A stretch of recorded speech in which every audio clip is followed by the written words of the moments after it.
Here they go, the former teammates who didn't get along very well at the start, did they, when they joined each other at BAR, or Button joined Villeneuve at BAR. Button won the first race and picked up $10,000 for a charity of his choice. He chose House of Ruth, which is a charity for domestic violence. And now Button gets past Papis and Villeneuve in one fell swoop, and he smiles at that one because he's done a nice job there as he turns. Oh no, Villeneuve's still there, and they have a bit of touch.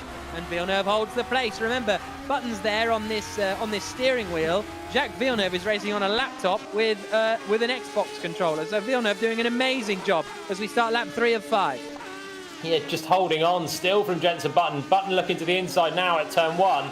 That would be a brave move on Jacques Villeneuve, who was pretty committed into that final corner. I think Button tried to bump draft Max Papis down the back straight to help him pass Villeneuve as well. But probably not a good idea with these old F1 cars, a little bit more brittle than the Le Mans prototypes that the regulars are driving. And we'll see the final after this one. Here we go then, Button now surely on the inside. That's going to be an easy one this time on Villeneuve. So here they come, side by side, and Button with the inside for the hairpin makes the move. So Button up into 5th place. There's Jacques Villeneuve on the inset, just on an Xbox controller. Just driving around. He's got to do the gears on that. They've only got a little bit of traction control and ABS allowed, and you can see how much he's having to work the wheel because he doesn't have the dexterity of a real actual racing wheel. That's phenomenal stuff from Jacques Villeneuve. What a legend! It's amazing how nervous you get on this. I was more nervous on this in the race than I am in real life, and I think it's because every corner you feel like you're going to end up in a tyre race. Well, tell us about the car, because it looks bumpy out there. It is, and I know this is an old F1 car, but still, there's not a lot of suspension travel, more than the cars these days. But yeah, it's bouncing around so much turn 1 in the last corner. Even when you take it easy, you think you're going to end up in the barriers. So it's a fight, but it's fun, I guess.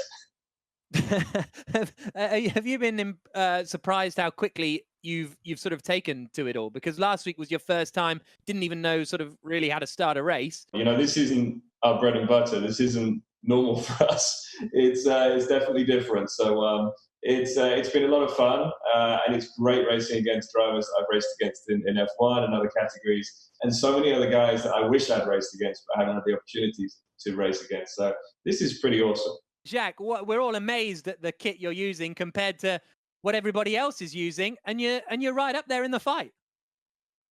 Well, it's fun. It's tense, though. When you drive on your own, it's easy, but once you tense up with the controller, it gets really hard. But it was tough to bring a proper racing kit in an airplane to play while you're traveling somewhere. So laptop and controller was good.